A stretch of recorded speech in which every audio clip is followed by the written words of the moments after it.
Poucos sabem o segredo desse pão. Além de ser uma receita fácil, é super diferente. Já chega clicando no botão curtir e comenta aqui embaixo, eu amo aquela receita. Em uma tigela grande, comece adicionando 4 xícaras de chá de farinha de trigo. A minha xícara é de 240 ml. Em seguida, adicione 5 gramas de fermento biológico seco. E com a ajuda de uma colher, misture tudo isso muito bem. Os ingredientes e o modo de fazer dessa receita vai estar descrito aqui nos comentários passo a passo. Após ter misturado, adicione 2 colheres de chá de açúcar. Acrescente também um ovo inteiro. E com a colher misture um pouco tudo isso. Deixe aqui nos comentários a cidade de onde você está assistindo. Eu quero te mandar um grande abraço e te agradecer por ter compartilhado essa receita. Agora adicione 250 ml de água. Em seguida adicione 60 ml de óleo. Por fim adicione 1 colher de chá de sal. Volte a misturar novamente e misture tudo isso muito bem até que você não consiga mais misturar com a colher. E quando isso acontecer, você vai deixar a colher de lado e começar a misturar com as mãos, até que vire uma massa lisa, macia e homogênea. Se você preferir, jogue um pouco de farinha na mesa e faça esse processo em cima da mesa. Eu recomendo que você sove ela por 5 minutos.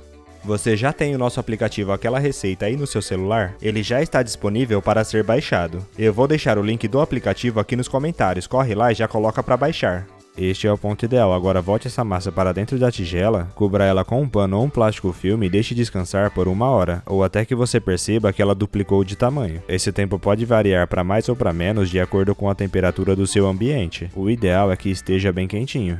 Após ter crescido, passe essa massa para a mesa, com a ajuda de um cortador de massa, corte em 2 pedaços iguais. Afaste um pouco esses pedaços um do outro, cubra com um pano e deixe crescer por mais 30 minutos.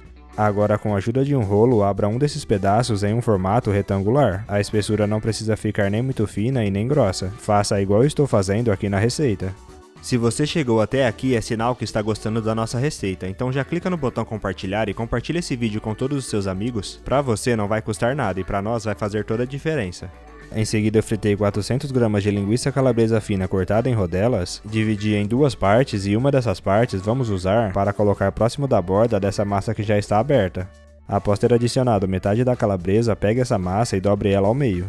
Em seguida, com os dedos, pressione as bordas e pressione também próximo do recheio para que fique bem fechado. Agora, na parte que não está recheada, utilize um cortador de pizza para cortar em tiras, igual eu estou fazendo aqui na receita. Em seguida, vamos torcer essas tiras e grudar as pontas uma na outra. Por fim, enrole essa massa deixando as tiras viradas para cima. Este é o formato ideal, repita esse processo fazendo com outra massa e o restante do recheio. Após ter feito, passe essas 2 massas para dentro de uma assadeira com papel manteiga, ou aquele papel antiaderente para cozimento. Cubra esses pães com um guardanapo e deixe crescer por 30 minutos. Após ter passado esse tempo, adicione em uma tigelinha 2 gemas de ovo e 2 colheres de sopa de creme de leite. Misture até que se homogenize e espalhe toda essa mistura em cima dos nossos pães. Utilize um pincel para te ajudar no processo. Por fim, leve essa assadeira ao forno pré-aquecido a 180 graus e deixe assar de 40 a 50 minutos. Esse tempo pode variar de acordo com a potência do seu forno. Aquela receita já está pronta, você já pode cortar um pedaço e se deliciar.